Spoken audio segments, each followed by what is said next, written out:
30ഓളം school ബസ്സും അടക്കം കുടുങ്ങിക്കിടക്കുന്ന ഒരു സാഹചര്യമാണ് ഉള്ളത്. ഏറെ ആശ്വാസകരമായ ഒരു വാർത്ത എന്ന് പറയുന്നത് യാത്രക്കാരെല്ലാം പരിക്കേൽക്കാതെ രക്ഷപ്പെട്ടു എന്നതാണ്. ഈ ഒരു ദേശീയപാതയുടെ നിർമ്മാണം അശാസ്ത്രീയമായ ഒരു നിർമ്മാണമാണ് ഇതിന് കാരണമെന്നാണ് നാട്ടുകാർ ആരോപിക്കുന്നത്. ഇപ്പോൾ എന്തായാലും ഈ ഒരു വിഷയത്തിൽ അന്വേഷണത്തിന് നിർദ്ദേശം നൽകിയിരിക്കുകയാണ്. വിഷയം അടിയന്തരമായി അന്വേഷിക്കാൻ പൊതുമരാമത്ത് സെക്രട്ടറിക്ക് നിർദ്ദേശം നൽകിയിരിക്കുകയാണ്. അശാസ്ത്രീയമായ നിർമ്മാണമാണ് ഇതിന് കാരണമെന്നാണ് നാട്ടുകാർ ആരോപിക്കുന്നത്. കടലിൽ നിന്നുള്ള മണലെടുത്ത് ഫില്ല് ചെയ്യരുതെന്ന് നാട്ടുകാർ പറഞ്ഞിരുന്നു. ഈ ഒരു നിർമ്മാണ കമ്പനിയായ ശിവാലയോട് പലതവണ ഈ ഒരു വിഷയം അവതരിപ്പിച്ചതാണ് എന്നാണ് നാട്ടുകാർ ആരോപിക്കുന്നത്. വെള്ളക്കെട്ട് പ്രശ്നമാണ് ബേസ്മെന്റ് ഇല്ലാതെ മണ്ണിട്ട് പൊക്കിയിരിക്കുന്നത് എന്നാണ് നാട്ടുകാർ പറയുന്നത്. തീർച്ചയായും അശാസ്ത്രീയമായ നിർമ്മാണമാണ് ഈ ഒരു അപകടത്തിന് കാരണം, അല്ലെങ്കിൽ ദേശീയപാത ഇടിഞ്ഞു താഴാനുള്ള കാരണം എന്നാണ് നാട്ടുകാർ ആരോപിക്കുന്നത്. എന്തായാലും ഈ ഒരു വിഷയത്തിൽ അന്വേഷണത്തിന് നിർദ്ദേശം നൽകിയിരിക്കുകയാണ്. വിഷയം അടിയന്തരമായി അന്വേഷിക്കാൻ പൊതുമരാമത്ത് സെക്രട്ടറിക്ക് നിർദ്ദേശം നൽകിയിരിക്കുകയാണ്. ദേശീയപാതയുടെ സൈഡ് വാളിന്റെ സിമന്റ് ബ്ലോക്കുകളാണ് സർവീസ് റോഡിലേക്ക് വീണത്. സർവീസ് റോഡ് വിണ്ട് കയറുന്ന ഒരവസ്ഥയിലേക്കാണ് എത്തിയിരിക്കുന്നത്. കൊല്ലം കൊട്ടിയത്താണ് ദേശീയപാത ഇടിഞ്ഞ് താഴ്ന്നിരിക്കുന്നത്. മൈലക്കാട് ഭാഗത്താണ് ഈ ഒരു സംഭവം ഉണ്ടായിരിക്കുന്നത്. അപ്രോച്ച് റോഡിൽ വലിയൊരു ഗർത്തമാണ് രൂപപ്പെട്ടിരിക്കുന്നത്. നിർമ്മാണത്തിലിരുന്ന ദേശീയപാതയാണ് ഇത്തരത്തിൽ ഇടിഞ്ഞ് താഴ്ന്നിരിക്കുന്നത്. ദേശീയപാതയുടെ സൈഡ് വാള് സർവീസ് റോഡിലേക്ക് താഴ്ന്ന് പോവുകയായിരുന്നു. നിരവധി വാഹനങ്ങളടക്കം കുടുങ്ങിക്കിടക്കുന്ന ഒരു സാഹചര്യമാണ്. സ്കൂൾ ബസ് അടക്കം കുടുങ്ങിക്കിടക്കുന്ന ഒരു സാഹചര്യമാണ് ഉണ്ടായിരുന്നത്. എന്നിരുന്നാലും യാത്രക്കാരെല്ലാം പരിക്കേൽക്കാതെ രക്ഷപ്പെട്ടു എന്നതാണ് ഏറ്റവും ആശ്വാസകരമായ ഒരു കാര്യം.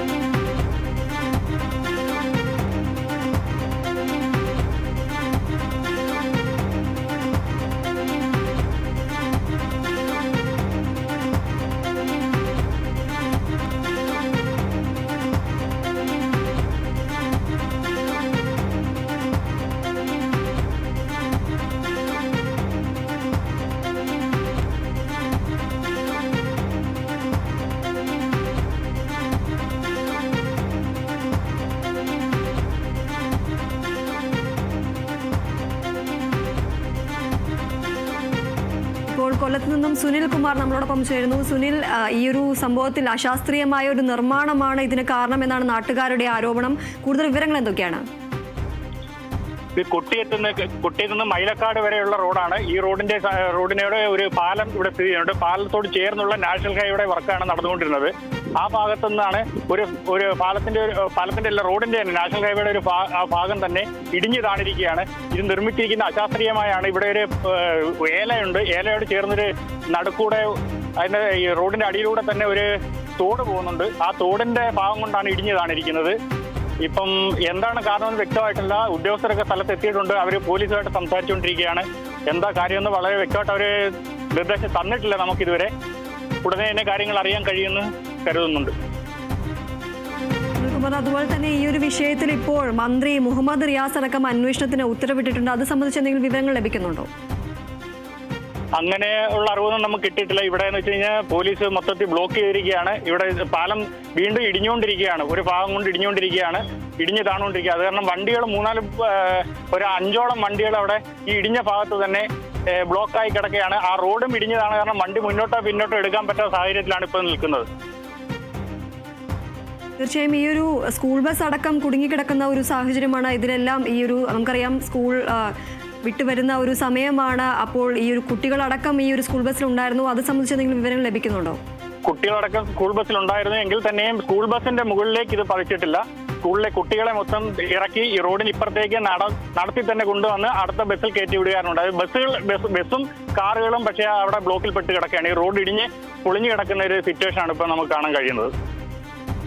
തീർച്ചയായും ഈ ഒരു വിഷയത്തിൽ നാട്ടുകാരുടെ ഒരു ശാസ്ത്രീയമായ നിർമ്മാണമാണെന്ന് അടക്കമുള്ള കാര്യങ്ങൾ നാട്ടുകാർ പറയുന്നുണ്ട്. ഈ ഒരു മേഖലയിൽ ഇതിനു മുമ്പും ഇത്തരത്തിലുള്ള സമാനമായ രീതിയിൽ എന്തെങ്കിലും റോഡിന് എന്തെങ്കിലും പ്രശ്നങ്ങൾ അടക്കമുള്ള കാര്യങ്ങൾ ചൂണ്ടിക്കാണിക്കുന്നത് അധികൃതരുടെ ശ്രദ്ധയിൽപ്പെടുത്തുന്ന ഒരു സാഹചര്യം ഉണ്ടായിരുന്നു. അത് സംബന്ധിച്ച് എന്തെങ്കിലും വിവരങ്ങൾ ലഭിക്കുന്നുണ്ടോ? ഈ റോഡിന് ഇതിനു മുമ്പും ഇത്തരത്തിലുള്ള എന്തെങ്കിലും പ്രശ്നങ്ങൾ അല്ലെങ്കിൽ ഇത്തരത്തിൽ ഗർത്തം അടക്കം രൂപപ്പെടുന്ന ഒരു സാഹചര്യം ഉണ്ടായിരുന്നോ? നേരത്തെ റോഡിന്റെ മധ്യഭാഗങ്ങളിൽ ഈ നാഷണൽ ഹൈവേയുടെ പ്രവർത്തനം നടക്കുന്ന സ്ഥലത്ത് തന്നെ പലയിടങ്ങളിലും ഇടിഞ്ഞു താഴുകയും വിള്ളൽ ഉണ്ടാവുകയും വരുന്ന സാഹചര്യത്തിൽ ജനങ്ങൾ തന്നെ ഈ ഉദ്യോഗസ്ഥരെ വിളിച്ചത് കാണിക്കുകയും ഇതിനുള്ള നടപടികൾ ഉണ്ടാകണമെന്ന് മന്ത്രിതലത്തിൽ തന്നെ എന്ന് വെച്ചാൽ KN ബാലഗോപാലിനെ തന്നെ അവരെ നേരിട്ട് അറിയിക്കുകയും സ്ഥല MLA നൌഷാദ് ഉൾപ്പെടെയുള്ളവരെ അറിയിക്കുകയും ചെയ്തിരുന്നു. അതിന്റെ അടിസ്ഥാനത്തിൽ അവർ അത് ആ ഭാഗമൊക്കെ ക്ലിയർ ആക്കിയെങ്കിൽ തന്നെ ഇപ്പം ആ ഒരു ഭാഗമല്ല ഇടിഞ്ഞു താണിരിക്കുന്നത്. ഇതിപ്പം മൈലക്കാടിന് താഴെ ഒരു പാലം ക്രോസ് ചെയ്ത് അപ്പുറത്തേക്ക് റോഡിലേക്ക് കയറാനുള്ള ഒരു പാലമുണ്ട്. അതിനോട് ബന്ധിപ്പിക്കുന്ന ഭാഗത്താണ് ഈ ഏലായോട് ചേർന്നുള്ള ഭാഗമാണ് ഇടിഞ്ഞു താണിരിക്കുന്നത്. തീർച്ചയായും ഇപ്പോൾ ഈ കുടുങ്ങിക്കിടക്കുന്ന നിരവധി വാഹനങ്ങൾ കുടുങ്ങിക്കിടക്കുന്ന ഒരു സാഹചര്യമുണ്ട്. ഈ കുടുങ്ങിക്കിടക്കുന്ന വാഹനങ്ങളെല്ലാം മാറ്റുവാനുള്ള എന്തെങ്കിലും നടപടികൾ സ്വീകരിച്ചിട്ടുണ്ടോ ഇപ്പോൾ?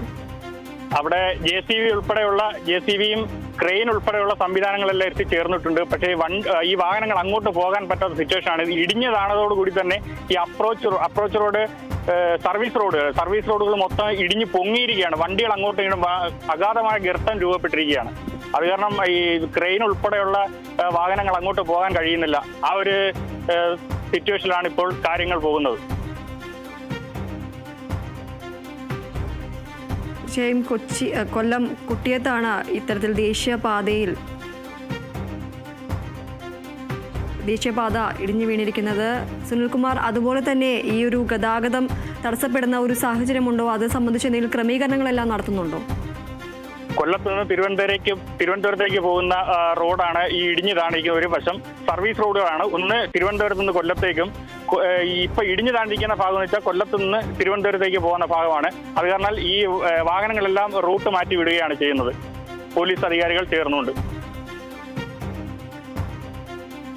തീർച്ചയായും കൊല്ലം കൊട്ടിയത്താണ് ദേശീയപാത ഇടിഞ്ഞ് താഴ്ന്നിരിക്കുന്നത്. മൈലക്കാട് ഭാഗത്താണ് ഈ ഒരു സംഭവം ഉണ്ടായിരിക്കുന്നത്. അപ്രോച്ച് റോഡിൽ വലിയൊരു ഗർത്തമാണ് രൂപപ്പെട്ടിരിക്കുന്നത്. നിർമ്മാണത്തിലിരുന്ന ദേശീയപാതയാണ് ഇത്തരത്തിൽ ഇടിഞ്ഞ് വീണിരിക്കുന്നത്. ദേശീയപാതയുടെ സൈഡ് വാളാണ് സർവീസ് റോഡിലേക്ക് താഴ്ന്ന് പോയിരിക്കുന്നത്. സർവീസ് റോഡ് വിണ്ട് കീറുന്ന ഒരു സാഹചര്യമാണ് ഉണ്ടായിരുന്നത്. അപ്പോൾ എന്തായാലും ഈ ഒരു വിഷയത്തിൽ അന്വേഷണത്തിന് നിർദ്ദേശം നൽകിയിരിക്കുകയാണ്. വിഷയം അടിയന്തരമായി തന്നെ അന്വേഷിക്കാൻ പൊതുമരാമത്ത് സെക്രട്ടറിക്ക് മന്ത്രി മുഹമ്മദ് റിയാസ് ഇപ്പോൾ അന്വേഷണത്തിന് ഉത്തരവിട്ടിരിക്കുകയാണ്. ഈ ഒരു വിഷയത്തിൽ അശാസ്ത്രീയമായ നിർമ്മാണമാണ് ഇതിന് കാരണമെന്നതടക്കമുള്ള കാര്യങ്ങളാണ് നാട്ടുകാർ ആരോപിക്കുന്നത്. കടലിൽ നിന്നുള്ള മണലെടുത്ത് ഫില്ല് ചെയ്യരുതെന്നതടക്കമുള്ള കാര്യങ്ങൾ ഈ ഒരു നിർമ്മാണ കമ്പനിയെ അറിയിച്ചിരുന്നു എന്നതാണ് നാട്ടുകാർ പറയുന്നത്. നിർമ്മാണ കമ്പനിയായ ശിവാലയോട് ഈ ഒരു വിഷയം പലതവണ ശ്രദ്ധയിൽപ്പെടുത്തുകയും പറയുകയും ചെയ്തതാണ് എന്നാണ് നാട്ടുകാർ പറയുന്നത്. വെള്ളക്കെട്ട് പ്രശ്നമാണ്. ബേസ്മെന്റ് ഇല്ലാതെ മണ്ണിട്ട് പൊക്കിയിരിക്കുന്ന പ്രദേശമാണ് ഇത്തരത്തിൽ ബേസ്മെന്റ് ഇല്ലാതെ മണ്ണിട്ട് പൊക്കിയിരിക്കുന്നത് എന്നാണ് നാട്ടുകാർ പറയുന്നത്. ഈ ഒരു അശാസ്ത്രീയമായ ഒരു നിർമ്മാണമാണ് ഇപ്പോൾ ഇത്തരത്തിലൊരു അപകടത്തിന് കാരണമായത് എന്നതാണ് നാട്ടുകാർ പറയുന്നത്. ദേശീയപാതയുടെ സൈഡ് വാളിൻ്റെ സിമൻറ്റ് ബ്ലോക്കുകളാണ് സർവീസ് റോഡിലേക്ക് വീണിരിക്കുന്നത്. സർവീസ് റോഡ് വിണ്ട് കീറിയിരിക്കുന്ന ഒരവസ്ഥയാണ് ഉള്ളത്. നിരവധി വാഹനങ്ങളാണ് കുടുങ്ങിക്കിടക്കുന്നത്. നിരവധി കാറുകളും സ്കൂൾ ബസ് അടക്കം കുടുങ്ങിക്കിടക്കുന്ന ഒരു സാഹചര്യമാണ്. എന്നിരുന്നാലും യാത്രക്കാരെല്ലാം പരിക്കേൽക്കാതെ രക്ഷപ്പെട്ടു എന്നതാണ് ആശ്വാസകരമായ വാർത്ത. ഇപ്പോൾ ബിനോയ് ചേരുന്നു. ബിനോയ്, ഈ ഒരു ദേശീയപാതയാണ് വീണ്ടും ഇപ്പോൾ നമുക്കറിയാം സമാനമായ രീതിയിൽ പല സ്ഥലത്തും സംസ്ഥാനത്തിന്റെ പല ഭാഗത്തും ഇത്തരത്തിൽ ദേശീയപാതകൾ ഇടിഞ്ഞു വീഴുന്ന അല്ലെങ്കിൽ ഗർത്തങ്ങൾ രൂപപ്പെടുന്ന ഒരു സാഹചര്യം ഉണ്ടായിരുന്നു. ഇപ്പോൾ കൊല്ലത്താണ് ഇത്തരത്തിൽ ദേശീയപാത ഇടിഞ്ഞു താഴ്ന്നിരിക്കുന്നത്. ഈ ഒരു സംഭവത്തിൽ അശാസ്ത്രീയമായ നിർമ്മാണമാണ് ഇതിന് കാരണം എന്നടക്കമുള്ള ഈ ഒരു വിഷയം നിർമ്മാണ കമ്പനിയുടെ ശ്രദ്ധയിൽപ്പെടുത്തിയിട്ടുണ്ട് എന്നടക്കമുള്ള കാര്യങ്ങൾ, ഗുരുതരമായ ആരോപണങ്ങളാണ് ഈ ഒരു വിഷയത്തിൽ നാട്ടുകാർ ഉന്നയിക്കുന്നത്. കൂടുതൽ വിവരങ്ങൾ എന്തൊക്കെയാണ്? ഇത് കൊട്ടിയത്തിനും മൈലക്കാടിനും ഇടയിലുള്ള ഒരു പ്രദേശത്താണ് ഇത്തരത്തിൽ ദേശീയപാത ഇപ്പോൾ ഇടിഞ്ഞു താണിരിക്കുന്നത്. സർവീസ് റോഡ് ഏകദേശം 500 മീറ്ററോളം ദൂരത്തിൽ പൂർണ്ണമായും തകർന്ന നിലയിലാണ്. റോഡിൽ വലിയ തരത്തിൽ വിള്ളൽ ഉണ്ടായിട്ടുണ്ട്. ഒപ്പം തന്നെ പണിതുകൊണ്ടിരുന്ന ദേശീയപാത ഏകദേശം സർവീസ് റോഡിൽ നിന്നും ഒരു 30 അടിയോളം ഉയരത്തിലാണ് ദേശീയപാത പണിതുകൊണ്ടിരിക്കുന്നത്. ആ ദേശീയപാതയുടെ മുകളിലായി വലിയ തരത്തിലൊരു ഗർത്തം രൂപം കൊണ്ടിട്ടുണ്ട്. അതിനുശേഷം ഈ പാർശ്വഭിത്തികൾ താഴേക്ക് ഇടിഞ്ഞു താഴുകയായിരുന്നു. ഒപ്പം ഈ സർവീസ് റോഡും പല സ്ഥലങ്ങളിലായി വിണ്ട് കീറിയിട്ടുണ്ട്. അതുവഴി വന്ന 5 വാഹനങ്ങൾ ഇപ്പോഴും ആ സ്ഥലത്ത് തന്നെ കുടുങ്ങിക്കിടക്കുകയാണ്. ഒരു സ്കൂൾ ബസും 2 കാറുകളും ഉൾപ്പെടെ മൊത്തം 5 വാഹനങ്ങളാണ് ഈ ഈ റോഡ് വിണ്ടുകീറിയ ഭാഗത്ത് കിടക്കുന്നത്. ആ വാഹനത്തിലുണ്ടായിരുന്ന ആളുകളെല്ലാം ഉടൻ തന്നെ അവിടുന്ന് മാറി രക്ഷപ്പെട്ടു. ഏകദേശം 10 അടിയിലധികം 10 അടിയിലധികം ആഴത്തിലാണ് വിള്ളലുകൾ എന്ന് വേണമെങ്കിൽ പറയാൻ കഴിയും. അത്രയ്ക്ക് വലിയ തരത്തിലുള്ള വിള്ളലുകൾ. സാധാരണഗതിയിൽ ഭൂകമ്പം ഉണ്ടാകുന്ന പ്രദേശങ്ങളിൽ റോഡുകൾ വിണ്ടുകീറുന്നത് ഏത് തരത്തിലാണോ അത്തരത്തിലാണ് ഇവിടെ റോഡുകൾ വിണ്ടുകീറിയിരിക്കുന്നത്. ഇവിടെ നേരത്തെ തന്നെ ദേശീയപാത നിർമ്മാണവുമായി ബന്ധപ്പെട്ട് വലിയ തരത്തിലുള്ള അഴിമതി ആരോപണങ്ങൾ ഉയർന്നു വന്നിരുന്നു. കാരണം നിർമ്മാണത്തിലെ പിഴവ് ചൂണ്ടിക്കാണിച്ചുകൊണ്ട് അവിടെ ജനകീയ സമിതി ഉൾപ്പെടെയുള്ളവ രൂപീകരിച്ചിരുന്നു. ഈ പ്രദേശം, അതായത് ഇപ്പോൾ ഈ റോഡ് തകർത്തിരിക്കുന്ന പ്രദേശം വലിയ തരത്തിലുള്ള ഒരു കയറ്റവും ഇറക്കവും ചേർന്നിരിക്കുന്ന ഭാഗമാണ്. മൈലക്കാടിലേക്ക് എത്തുന്ന ഭാഗം. അവിടെ 2 സ്ഥലങ്ങളിലും സർവീസ് റോഡ് പണിതിരിക്കുന്നത്. ഈ സമീപത്തെ വയലുകൾ നികത്തിയാണ് സർവീസ് റോഡ് പണിതിരിക്കുന്നത്. അവിടെ കാര്യമായ തരത്തിൽ മണ്ണിട്ട് ഈ സർവീസ് റോഡുകൾ ഉയർത്തിയിട്ടില്ല. സാധാരണ ചതുപ്പ് നിലത്തിലേക്ക് റോഡുകൾ പണിയുന്നത് പോലെ തന്നെ അത്യാവശ്യം ചില ക്രമീകരണങ്ങൾ മാത്രം നടത്തി അതിന്റെ മുകളിലേക്ക് ടാർ ചെയ്തുള്ള സർവീസ് റോഡുകളാണ് പണിതിരുന്നത്. അതിന് മുകളിലേക്കാണ്, അല്ലെങ്കിൽ അതിന് സമാന്തരമായിട്ടാണ് ദേശീയപാത പണിതുയർത്തുന്നത്. ഏകദേശം 30 അടിയോളം ഉയരത്തിലാണ് ദേശീയപാതയുടെ നിർമ്മാണം നടക്കുന്നത്. ഈ സാധാരണഗതിയിൽ അവിടെയുള്ള ആളുകൾ ദേശീയപാതയുടെ നിർമ്മാണം നടക്കുന്ന സമയത്ത് സൈഡ് വാളുകൾ കോൺക്രീറ്റ് ചെയ്യണം എന്നൊരു ആവശ്യം ഉന്നയിച്ചിരുന്നു. കാരണം ആ പ്രദേശത്തെ മണ്ണിന് ഉറപ്പില്ലാത്തതാണ്, ഏതു സമയവും അപകടം ഉണ്ടാകും. ഈ സ്ലാബുകൾ സ്ഥാപിച്ചുകൊണ്ടുള്ള പാർശ്വഭിത്തി നിർമ്മിക്കുന്നത് വലിയ തരത്തിലുള്ള അപകടത്തിന് വഴിവെക്കും എന്ന് നേരത്തെ തന്നെ വലിയ തരത്തിലെ പരാതി ഉയർന്നിരുന്നു. ഈ പരാതി ദേശീയപാത അതോറിറ്റിയും അതുപോലെ തന്നെ ജില്ലാ കളക്ടറെയും ഒക്കെ അറിയിച്ചിരുന്നു. നേരത്തെയും ഈ ഭാഗത്ത് ചെറിയ തരത്തിലുള്ള പ്രശ്നങ്ങൾ ഉണ്ടായിരുന്നു. പ്രത്യേകിച്ച് മഴ പെയ്യുന്ന സമയത്ത് ഈ സ്ലാബുകളുടെ ഇടയിലൂടെ പുറത്തേക്ക് വെള്ളം വന്നിരുന്നു. ഇത് കാണിച്ച് ജില്ലാ കളക്ടർ ഉൾപ്പെടെയുള്ളവർക്ക് പരാതി നൽകിയിരുന്നു. എന്നാൽ ആ പരാതിയുടെ അടിസ്ഥാനത്തിൽ ജില്ലാ കളക്ടർ ദേശീയപാതയ്ക്ക് അധികൃതർക്ക് നോട്ടീസ് നൽകിയെങ്കിലും അവർ ഇതുമായി ഒരു ക്രമീകരണവും നടത്തിയിട്ടില്ല എന്നാണ് നാട്ടുകാരുടെ പരാതി. നിലവിൽ ഇപ്പോൾ വലിയ തരത്തിലുള്ള ഒരു വിണ്ടുകീറൽ സർവീസ് റോഡിലും ഒപ്പം വലിയൊരു ഗർത്തം പണിതുകൊണ്ടിരിക്കുന്ന ദേശീയപാതയിലും കാണുന്നുണ്ട്. അത് മാത്രവുമല്ല, ഇത് പ്രധാനപ്പെട്ട ഒരു പാതയാണ്. കൊല്ലം തിരുവനന്തപുരം ഭാഗത്തേക്ക് വാഹനങ്ങൾ പോകുന്ന പ്രധാനപ്പെട്ട ഒരു പാതയാണ്. ഈ സ്ഥലത്തെ ഗതാഗതം പൂർണ്ണമായും ഇല്ലാതായിരിക്കുന്നു. അതായത് വലിയ തരത്തിലുള്ള ഗതാഗത കുരുക്കിന് ഇനി വഴിവെക്കും. ഇനി ഈ പ്രാദേശിക റോഡുകൾ വഴി, അതായത് ഗ്രാമീണ റോഡുകൾ വഴി വാഹനങ്ങൾ വഴിതിരിച്ചു വിടേണ്ടി വരും. കൊട്ടിയത്ത് നിന്നും മൈലക്കാട് എത്തുന്ന തരത്തിൽ വാഹനങ്ങൾ ക്രമീകരിക്കേണ്ടി വരും. ഒരു ഭാഗത്താണ് വിള്ളലുകൾ ഉണ്ടായിരിക്കുന്നെങ്കിൽ തന്നെയും മറ്റേ സർവീസ് റോഡും നിലവിലെ സാഹചര്യത്തിൽ ഉപയോഗിക്കുമോ ഇല്ലയോ എന്നുള്ള കാര്യത്തിൽ ഒരു ധാരണ ഇതുവരെ ആയിട്ടില്ല. കാരണം ഈ 2 സ്ഥലത്തും അപകട സാധ്യത വിദഗ്ധർ തള്ളിക്കളയുന്നില്ല. അതുകൊണ്ട് തന്നെ ഇരുഭാഗങ്ങളിലും വാഹന ഗതാഗതത്തിന് ക്രമീകരണങ്ങൾ, നിയന്ത്രണങ്ങൾ ഉണ്ടാകാനുള്ള സാധ്യതയുണ്ട്. നിലവിലെ സാഹചര്യത്തിൽ ആ റോഡ് വിണ്ടുകീറിയ ഭാഗത്ത് അടിയിലായിട്ട്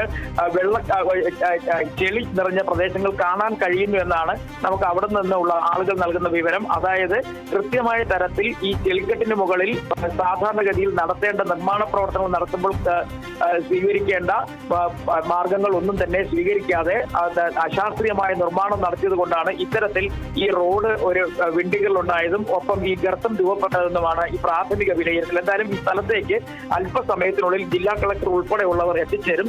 സമീപ പ്രദേശങ്ങളിൽ നിന്ന് പോലീസ് സംഘം അവിടെ എത്തിയിട്ടുണ്ട്.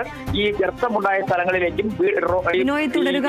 ഇപ്പോൾ ഈ ഒരു സംഭവ സ്ഥലത്തു നിന്നുള്ള ദൃശ്യങ്ങൾ വരുന്നുണ്ട്. അതിനുശേഷം ബിനോയിലേക്ക് തിരികെ എത്താം.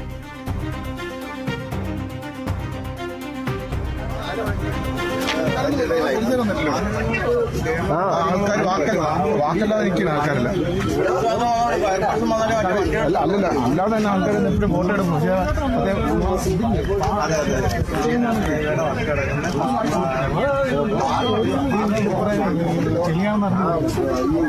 ഇങ്ങോട്ട് വരാൻ പറ്റുന്ന പോക്കാ. നീ അല്ലെങ്കിൽ മൈലക്കാട് വേണം. മൈലക്കാട് നമ്മളെ ഈ കൂടിയില്ലേ കണ്ണന്ന് റോഡ് കയറിയത് അങ്ങോട്ട് പോകാൻ പറ്റും. നമ്മൾ ദൃശ്യങ്ങളിൽ തന്നെ വ്യക്തമാണ് ഈ ഒരു സൈഡ് മതിലാണ് ഇത്തരത്തിൽ ഇടിഞ്ഞ് താഴ്ന്നിരിക്കുന്നത്. നമുക്കറിയാം സ്കൂൾ ബസ് അടക്കം ദൃശ്യങ്ങളിൽ നിന്ന് വ്യക്തമാണ് സ്കൂൾ ബസ് അടക്കം കടന്നു പോകുന്ന, അതുപോലെ തന്നെ ഇരുചക്ര വാഹനങ്ങളടക്കം പോകുന്ന ഒരു പാതയാണ്. ഈ ഒരു വലിയൊരു അപകടം തന്നെയാണ് ഒഴിവായത്. യാത്രക്കാർക്ക് പരിക്കേൽക്കാത്തത് തന്നെ ഒരു വലിയൊരു അപകടം തന്നെ ഒഴിവായി എന്ന് നമുക്ക് പറയാൻ സാധിക്കും. ഈ റോഡിൻ്റെ സർവീസ് റോഡിൻ്റെ നടുവിലൂടെ തന്നെ ഒരു വിള്ളലടക്കം രൂപപ്പെടുന്ന ഒരു സാഹചര്യമാണ്. ബിനോയ് തുടരുക. ഒരു വിള്ളൽ മാത്രമല്ല, റോഡ് പൂർണ്ണമായും കുറുകെ നെടുകയും ഒക്കെ വിണ്ട് കീറിയിരിക്കുന്നു. അതിനുശേഷം ആ റോഡ് ഇടിഞ്ഞു താണിട്ടുമുണ്ട്. അതുകൊണ്ട് തന്നെ അതുവഴിയുള്ള വാഹന ഗതാഗതം ഇനി ഈ സമീപകാലത്തൊന്നും സാധ്യമാകുമെന്ന് നമുക്ക് പറയാൻ കഴിയില്ല. കാരണം ഈ പ്രദേശത്തെക്കുറിച്ച് വ്യക്തമായി ഒരു രൂപരേഖ അവിടെയുള്ള ആളുകൾ പറഞ്ഞു കഴിഞ്ഞിരിക്കുന്നു. അതായത് ഇത് വയൽ നിരത്തിയ ഒരു പ്രദേശമാണ്. ആ പ്രദേശത്ത് കൃത്യമായി വയൽ നികത്തുകയോ അല്ലെങ്കിൽ മണ്ണിട്ട് കൃത്യമായി അതിന് ബലപ്പെടുത്തുകയോ ചെയ്യാതെ പാതയുടെ നിർമ്മാണ പ്രവർത്തനം നടത്തിയതാണ് ഇത്തരത്തിൽ ഇടിഞ്ഞു താണാൻ ഇടയായത് എന്നാണ് പറയപ്പെടുന്നത്. എന്തായാലും ഈ 3 മണി സമയമായതുകൊണ്ടായിരുന്നു വലിയ തരത്തിലൊരു അപകടം അവിടെ ഉണ്ടാകാതിരുന്നത്. സാധാരണ പകൽ സമയത്ത് രാവിലെയും ഒപ്പം തന്നെ രാവിലെ ഒരു 7 മണി മുതൽ 10 മണി വരെയും വൈകുന്നേരത്തും അത്തരത്തിൽ ഒരു 4 മണി മുതൽ രാത്രി 8 മണി വരെയൊക്കെ വാഹനങ്ങൾ തുടർച്ചയായി കടന്നു പോകുന്ന ഒരു സ്ഥലമാണ്. കഴിഞ്ഞ ദിവസമൊക്കെ ഇവിടെ ഏകദേശം 2 മണിക്കൂർ മുതൽ 3 മണിക്കൂർ വരെ വാഹന ഗതാഗതം വലിയ തരത്തിൽ തടസ്സപ്പെട്ടിരുന്നു. കാരണം ഈ ഗതാഗത കുരുക്ക് വലിയ തരത്തിലുണ്ടായിരുന്നു. കൊട്ടിയം ജംഗ്ഷനിൽ വാഹനങ്ങൾ കൃത്യമായി പോകാത്തത് കാരണം ഈ സ്ഥലങ്ങളിലാണ് വാഹനം സാധാരണഗതിയിൽ അടുക്കി ഇടുന്നത് അല്ലെങ്കിൽ തടഞ്ഞിടുന്നത്. അങ്ങനെ വന്നപ്പോഴേക്കും ഗതാഗത നിയന്ത്രണം വന്നപ്പോഴൊക്കെ വലിയ തരത്തിൽ വാഹനങ്ങളുണ്ടായിരുന്നു. പക്ഷേ അത്തരത്തിൽ ഇന്ന് വാഹനങ്ങൾ ഒന്നും തന്നെ ഇല്ലായിരുന്നു. കേവലം അതുവഴി പോയിക്കൊണ്ടിരുന്ന ഒരു സ്കൂൾ ബസ്സും 4 കാറുകൾ മാത്രമാണ് ഈ വിണ്ട് കീറിയ പ്രദേശത്ത് പെട്ടിട്ടുള്ളത്. ആ സ്കൂൾ ബസ്സിൽ ഉണ്ടായിരുന്ന കുട്ടികളെ വേഗത്തിൽ തന്നെ പുറത്തേക്ക് കൊണ്ടുപോയി. മറ്റ് കാറുകളിലുള്ളവരെയും ഉണ്ടായിരുന്നവരെയും പുറത്തുപോയി. വലിയ തരത്തിൽ ഒരു അപകടം തൽക്കാലം ഒഴിവായി എന്ന് തന്നെ നമുക്ക് പറയാൻ കഴിയും. പക്ഷേ ഈ അശാസ്ത്രീയമായ നിർമ്മാണം തന്നെ വലിയ തരത്തിൽ അവിടെയുള്ള നാട്ടുകാരെ പ്രകോപിതരാക്കിയിട്ടുണ്ട്. അവർ വലിയ തരത്തിലുള്ള ആരോപണങ്ങളാണ് ഉന്നയിക്കുന്നത്. തുടരുക. ഇപ്പോൾ മൈലക്കാട് വെസ്റ്റ് വാർഡ് മെമ്പറായ പ്ലക്കാട് ടിങ്കു നമ്മളോടൊപ്പം ചേരുന്നു. നമസ്കാരം. യഥാർത്ഥത്തിൽ എന്താണ് സംഭവിച്ചത്? ഇപ്പോൾ ഈ ഒരു യാത്രക്കാരടക്കം സുരക്ഷിതരാണ് എന്നാണ് നമുക്ക് ലഭിക്കുന്ന വിവരം. എന്താണ് യഥാർത്ഥത്തിൽ സംഭവിച്ചത്? നമ്മൾ ഇതിന്റെ നിർമ്മാണ പ്രവർത്തനം നടന്നുകൊണ്ടിരിക്കുമ്പോൾ തന്നെ ഈ നിർമ്മാണ പ്രവർത്തനവുമായി ബന്ധപ്പെട്ടുള്ള ആശങ്ക നമ്മൾ ബന്ധപ്പെട്ട അധികാര കേന്ദ്രങ്ങളെ അറിയിച്ചതാണ്. ശിവാലയ കൺസ്ട്രക്ഷൻസ് കമ്പനിയാണ് ഇതിന് നിർമ്മാണ പ്രവർത്തനം ഏറ്റെടുത്തിട്ടുള്ളത്. ഇതിന്റെ പ്രധാനപ്പെട്ട വർക്കുകളൊക്കെ നടക്കുമ്പോൾ തന്നെ നാഷണൽ ഹൈവേ അതോറിറ്റിയിലെ ഉദ്യോഗസ്ഥർ ആരും തന്നെ അങ്ങോട്ട് വന്നു നിന്ന് ഇത്തരത്തിൽ കാര്യങ്ങൾക്ക് മേൽനോട്ടം വഹിക്കുക പോലും ചെയ്തിട്ടില്ല. ഇത് പലതവണ നമ്മൾ നാഷണൽ ഹൈവേ അതോറിറ്റിയുടെ ബന്ധപ്പെട്ട അധികാരി മുമ്പിൽ നമ്മൾ ഉന്നയിച്ചതുമാണ്. കൃത്യമായി ഇപ്പം ഞാനൊരു പഞ്ചായത്ത് മെമ്പറാണ്. എൻ്റെ വാർഡടക്കം ഇത്തരത്തിൽ കോൺക്രീറ്റ് വർക്കോ പ്രധാനപ്പെട്ട വർക്ക് നടക്കുമ്പോൾ പഞ്ചായത്തിന്റെ ഓവർസിയറോ എഞ്ചിനീയർ വന്നു നിന്ന് അവരുടെ മേൽനോട്ടത്തിലാണ് ഇത്തരത്തിൽ പ്രവർത്തികൾ ചെയ്യുന്നത്. അതാണ് ഗവൺമെന്റിന്റെ ഏത് വർക്ക് നടന്നാലും ബന്ധപ്പെട്ട എഞ്ചിനീയർമാരോ ഓവർസിയർമാരുടെ മേൽനോട്ടത്തിൽ ചെയ്യുന്ന പ്രവൃത്തികൾ പലതും നാഷണൽ ഹൈവേ അതോറിറ്റിയുടെ ഉദ്യോഗസ്ഥരുടെ എഞ്ചിനീയറുടെ അസാന്നിധ്യത്തിൽ ആണ് ഇത്തരത്തിലുള്ള പ്രവർത്തനം നടന്നിട്ടുള്ളത്. അതുകൊണ്ട് തന്നെ ശിവാലയ കൺസ്ട്രക്ഷൻസ് ഇതിനകത്ത് കൃത്യമായി ഉള്ള ഇടപെടൽ അല്ലെങ്കിൽ സിമെന്റും മണലും തുടങ്ങിയ മിക്സർ ചെയ്യുന്നത് അവർ മേൽനോട്ട് നയിക്കുന്ന ആള് ഇല്ലാത്തത് കൊണ്ടാണ് ഇത് അശാസ്ത്രീയ നിർമ്മാണത്തിന്റെ ഫലമായിട്ടാണ് ഇത്തരത്തിൽ വലിയൊരു അപകടം ഉണ്ടായത്. എന്തായാലും വലിയ അപകടം ഉണ്ടാവാതെ തന്നെ ഏറ്റവും വലിയ ഭാഗ്യമായി തന്നെ നമ്മൾ കരുതുകയാണ്. അധികം നന്ദി ശ്രീ പ്ലക്കാട് ടിങ്കു. മൈലക്കാട് വെസ്റ്റ് വാർഡ് മെമ്പറാണ് നമ്മളോടൊപ്പം ചേർന്നത്. ബിനോയ് ചേരുന്നു നമ്മളോടൊപ്പം. ബിനോയ്, ഇപ്പോൾ അദ്ദേഹം സൂചിപ്പിച്ചതുപോലെ തന്നെ ഈ ഒരു അശാസ്ത്രീയമായ നിർമ്മാണമാണ് ഇതിന് കാരണമെന്നാണ് അദ്ദേഹം പറയുന്നതും. അതുതന്നെ ഈ ഒരു നിർമ്മാണ കമ്പനി ദേശീയപാത നിർമ്മാണ കമ്പനിയെ അടക്കം അറിയിക്കുന്ന ഒരു സാഹചര്യം ഉണ്ടായിരുന്നു. എന്നിരുന്നാലും ഈ ഒരു ദേശീയപാത നിർമ്മാണവുമായി മുന്നോട്ട് പോകുന്ന ഒരു സാഹചര്യമായിരുന്നു ഉണ്ടായിരുന്നത് എന്നതടക്കമുള്ള ഗുരുതരമായ ഒരു ആരോപണങ്ങൾ തന്നെയാണ് അദ്ദേഹം ഉന്നയിക്കുന്നത്. ബിനോയ്, തുടരാം. തീർച്ചയായും വലിയ തരത്തിലുള്ള ആരോപണം. നിർമ്മാണ പ്രവർത്തനങ്ങളിൽ വലിയ തരത്തിൽ വീഴ്ച സംഭവിച്ചു എന്ന് തന്നെയാണ് നാട്ടുകാർ ഉൾപ്പെടെയുള്ളവർ, ജനപ്രതിനിധികൾ ഉൾപ്പെടെയുള്ളവർ പറയുന്നത്. സാധാരണഗതിയിൽ ഒരു കാര്യം കൂടെ വ്യക്തമായി പറയാം. ഈ പ്രദേശത്ത് നേരത്തെ തന്നെ വലിയ തരത്തിൽ അപകടങ്ങൾ ഉണ്ടാവുകയും ഈ കഴിഞ്ഞ പ്രാവശ്യമൊക്കെ പ്രളയമുണ്ടായ സമയത്ത് ഈ റോഡിൽ വെള്ളം കയറുകയൊക്കെ ചെയ്ത ഒരു പ്രദേശമാണ്. അതിനുശേഷമാണ് ഇവിടെ ദേശീയപാതയുടെ നിർമ്മാണ പ്രവർത്തനങ്ങൾ തുടങ്ങിയത്. ആ തുടങ്ങിയ സമയം മുതൽ തന്നെ ഈ ദേശീയപാതയുടെ പാർശ്വഭിത്തികളായി സ്ലാബുകൾ ഉപയോഗിക്കരുത്, പകരം കോൺക്രീറ്റ് ചെയ്ത് ഉയർത്തണം, ബലപ്പെടുത്തണം എന്നൊരു നിർദ്ദേശം ആ നാട്ടുകാരുടെ ഭാഗത്ത് നിന്ന് ഉണ്ടായത്. പക്ഷേ അത് അവഗണിച്ചുകൊണ്ടാണ് ഈ നിർമ്മാണം ഏറ്റെടുത്തിരിക്കുന്ന കമ്പനി കേവലം സ്ലാബുകൾ വെച്ചുകൊണ്ട് പാർശ്വഭിത്തി കെട്ടി അതിനകത്തേക്ക് വലിയ തരത്തിൽ മണ്ണ് നിറച്ചത്. അപ്പോൾ ഈ രീതി വലിയ അശാസ്ത്രീയമാണെന്ന് അന്ന് തന്നെ പരാതിയായി ഉയർന്നിരുന്നു. ഒപ്പം പല പ്രാവശ്യം ഇത്തരത്തിൽ ചെറിയ വിള്ളലുകൾ ഈ ഭാഗത്തുണ്ടായിരുന്നെങ്കിലും അന്നൊക്കെ തന്നെ ഈ പരാതികൾ നാട്ടുകാർ പറഞ്ഞതിനെ തുടർന്ന് കളക്ടർ ഉൾപ്പെടെയുള്ളവർ ഇടപെടുകയും ഈ പ്രശ്നം പരിഹരിക്കുന്നതിന് വേണ്ടി ചില നടപടികൾ സ്വീകരിക്കുകയൊക്കെ ചെയ്തിരുന്നു. എന്നാൽ പിന്നീട് ഈ കഴിഞ്ഞ ദിവസങ്ങളിൽ ശക്തമായ മഴയുണ്ടായപ്പോഴേക്കും ഈ പാർശ്വഭിത്തികളായി ഉപയോഗിച്ചിരിക്കുന്ന സ്ലാബുകളുടെ ഇടയിലൂടെ വെള്ളം വലിയ തരത്തിൽ പുറത്തേക്ക് ഒലിച്ചു വന്നിരുന്നു. ഇത് ഇതിന്റെ ചിത്രങ്ങളും വീഡിയോ ചിത്രങ്ങളും ഉൾപ്പെടെ തന്നെ ജില്ലാ കളക്ടർക്ക് നാട്ടുകാർ എത്തിച്ചിരുന്നു. പക്ഷെ അന്നും നടപടി ഉണ്ടായിട്ടില്ല. കൃത്യമായി വലിയ തരത്തിലുള്ള ഒരു വീഴ്ച നിർമ്മാണ കമ്പനിയുടെ ഭാഗത്തുണ്ടായിരിക്കുന്നു എന്നുള്ള വിവരങ്ങളാണ് ഇപ്പോൾ നമുക്ക് ലഭിക്കുന്നത്. എന്തായാലും ഇതുമായി ബന്ധപ്പെട്ട് ജില്ലാ കളക്ടർ അല്പസമയത്തിലൂടെ എത്തിച്ചേരും. അതിനുശേഷം മാത്രമേ എന്ത് നടപടികളാണ് സ്വീകരിക്കാൻ പോകുന്നതെന്നുള്ള കാര്യത്തെക്കുറിച്ച് ഒരു വ്യക്തത നമുക്ക് ലഭ്യമാവുകയുള്ളൂ. ജില്ലാ കളക്ടറും അതുപോലെ തന്നെ സിറ്റി പോലീസ് കമ്മീഷണറും ഈ ഭാഗത്തേക്ക് തിരിച്ചിട്ടുണ്ട്. ഈ പാത, അതായത് പ്രത്യേകിച്ചും കൊല്ലം തിരുവനന്തപുരത്തേക്കുള്ള പ്രധാനപ്പെട്ട ദേശീയപാതയാണ്. അതിലുള്ള സർവീസ് റോഡാണ്. ഈ വൈകുന്നേരം ആകുമ്പോഴൊക്കെ നിരവധി വാഹനങ്ങൾ ഇതുവഴി കടന്നു പോകുന്ന ഒരു സ്ഥലം കൂടിയാണ്. അതുകൊണ്ട് തന്നെ ഈ പ്രാദേശിക റോഡുകൾ വഴി വാഹനങ്ങൾ കടത്തി വിടുമ്പോൾ വലിയ തരത്തിലുള്ള ബുദ്ധിമുട്ട് യാത്രക്കാർക്കും ഒപ്പം നാട്ടുകാർക്കും ഒക്കെ ഉണ്ടാകാനുള്ള സാധ്യതയുണ്ട്. ഇത് കൂടി കണക്കിലെടുത്തുകൊണ്ട് വളരെ വേഗത്തിൽ ഗതാഗത കുരുക്ക് പരിഹരിക്കുന്നതിന് വേണ്ടിയുള്ള ഒരു നീക്കം ഇപ്പോൾ പോലീസിന്റെ ഭാഗത്തു നിന്ന് തുടക്കം കുറിച്ചിരിക്കുന്നതാണെങ്കിൽ നമുക്ക് പറയാൻ കഴിയും. അതേസമയം എടുത്തു പറയേണ്ട ഒരു പ്രധാനപ്പെട്ട കാര്യം, ഇത്രയും വലിയ തരത്തിലുള്ള വിൻഡിക്കേറ്റർ ഉണ്ടായെങ്കിൽ തന്നെയും അതുവഴി ആ സമയത്ത് വലിയ വിൻഡിക്കേറ്റർ ഉണ്ടായ സ്ഥലത്ത് എത്തിച്ചേർന്ന വാഹനങ്ങൾ ഉണ്ടായവർക്ക് ഒരു വിധത്തിലുള്ള അപകടങ്ങൾ ഉണ്ടായിട്ടില്ല എന്നുള്ളതാണ് ഏറ്റവും അത്ഭുതകരമായ കാര്യം. ആ വാഹനങ്ങൾ ഉണ്ടായിരുന്നവരെ വളരെ സുരക്ഷിതമായി പുറത്തെത്തിക്കുകയും അവിടുന്ന് മാറ്റുകയും ചെയ്തിരിക്കുന്നു. വാഹനങ്ങൾ നമുക്ക് ഒരു പ്രദേശത്തു നിന്നും നാട്ടുകാരുടെ ഒരു പ്രതികരണം വരുന്നുണ്ട്, അതിനിലേക്ക്. ഇവിടെ നമ്മുടെ ആറിവാൾ, അതായത് നമ്മുടെ ഈ പറയുന്ന വയലുകളാൽ ചുറ്റപ്പെട്ട പ്രദേശത്ത് നമ്മൾ നിരവധി തവണ നിവേദനങ്ങളിലൂടെ അധികാരികൾക്ക് പറഞ്ഞതാണ്. കുരിയോട്ടുമലയിലും ഒക്കെ ഈ സമാനമായ സംഭവം ഉണ്ടായപ്പോൾ നമ്മൾ പറഞ്ഞതാണ് ഇത്തരത്തിലുള്ള വാൾ നിർമ്മാണം, ആറിവാൾ നിർമ്മാണം ഇവിടെ ശാശ്വത പരിഹാരമല്ല, ഇത് മാറ്റി സ്പാനിൽ ഉള്ള റോഡ് നിർമ്മിക്കണമെന്നാണ് നമ്മൾ ആവശ്യപ്പെട്ടത്. നമുക്കിത് കാണാൻ കഴിയും. ഇപ്പോൾ കണ്ട ആ സർവീസ് റോഡ് ഇടിഞ്ഞ് അഗാധമായ ഗർത്തമാണ് ഇവിടെ ഉണ്ടായിരിക്കുന്നത്. വളരെ വലിയൊരു ഗർത്തമാണ് ഇവിടെ ഉണ്ടായിരിക്കുന്നത്. സർവീസ് റോഡിനോട് ചേർന്ന് തന്നെ ആ ആറിവാള് ഇടിഞ്ഞ് ആ ഗർത്തത്തിലേക്ക് ചരിഞ്ഞു നിൽക്കുന്ന അവസ്ഥയാണ്. ഇവിടെ ഇപ്പോൾ സംഭവിക്കുന്നതിന് തൊട്ട് മുന്നേ ഇതിലൂടെ കടന്നുപോയ 4-5 കാറുകളും അതുപോലെ തന്നെ തൊട്ടടുത്ത സ്കൂളിൽ കുട്ടികളുമായി വന്ന വാഹനം ഇതിൽ ഉൾപ്പെട്ട് അവിടെ കിടക്കുകയാണ്. അവർക്ക് അവിടുന്ന് അനങ്ങാൻ പറ്റാത്ത ഒരു അവസ്ഥയിലേക്ക് കിടക്കുകയാണ്. ആ വാഹനങ്ങൾ അവിടുന്ന് നീക്കം ചെയ്യുന്നതിന് തന്നെ വലിയ ബുദ്ധിമുട്ടുള്ള അവസ്ഥയാണ്. അങ്ങോട്ട് ആർക്കും കടന്നു പോകാൻ അശാസ്ത്രീയമായ നിർമ്മാണമാണ്. നമ്മൾ നിരവധി തവണ ഇത് നമ്മൾ നിവേദനത്തിലൂടെ സമരത്തിലൂടെയൊക്കെ ആവശ്യപ്പെട്ടാണ് ഈ ആറിവാൾ നിർമ്മാണം ഇവിടെ ശാശ്വത പരിഹാരമല്ല, ഇത് അശാസ്ത്രീയമായ നിർമ്മാണമാണ്, ഇത് മാറ്റണമെന്ന് നമ്മൾ ആവശ്യപ്പെട്ടതാണ്. സ്പാനിലൂടെയുള്ള അല്ലെങ്കിൽ ഇത് എങ്ങനെയാണോ അത്തരത്തിലുള്ള ഒരു നിർമ്മാണം നടത്തേണ്ടിയിരുന്നത് അതനുസരിച്ചുള്ള നിർമ്മാണമല്ല ഇവിടെ നടത്തിയിരിക്കുന്നത് എന്നുള്ളതാണ് ഇപ്പോൾ അതിന്റെ അവസ്ഥ. കൊട്ടിയത്താണ് നിർമ്മാണം നടക്കുന്ന ദേശീയപാതയുടെ സംരക്ഷണ ഭിത്തി ഇടിഞ്ഞു താഴ്ന്നിരിക്കുന്നത്. സർവീസ് റോഡിലേക്കാണ് ഇടിഞ്ഞു താഴ്ന്നത്. കൊട്ടിയം മൈലക്കാടിന് സമീപമാണ് ഈ ഒരു സംഭവം ഉണ്ടായിരിക്കുന്നത്. സ്കൂൾ ബസ് ഉൾപ്പെടെയുള്ള വാഹനങ്ങൾ റോഡിൽ കുടുങ്ങിക്കിടക്കുന്ന ഒരു സ്ഥിതിയാണുള്ളത്. ഈ ഒരു സംഭവത്തിൽ അശാസ്ത്രീയമായ നിർമ്മാണമാണ് നടന്നത് എന്നതടക്കമുള്ള ഗുരുതരമായ ആരോപണങ്ങളാണ് നാട്ടുകാർ ഉന്നയിക്കുന്നത്. ഡി ബിനോയ്, സുനിൽകുമാർ എന്നിവരാണ് നമുക്ക് വിവരങ്ങൾ നൽകിയത്. അതുപോലെ തന്നെ മൈലക്കാട് വെസ്റ്റ് വാർഡ് മെമ്പറായ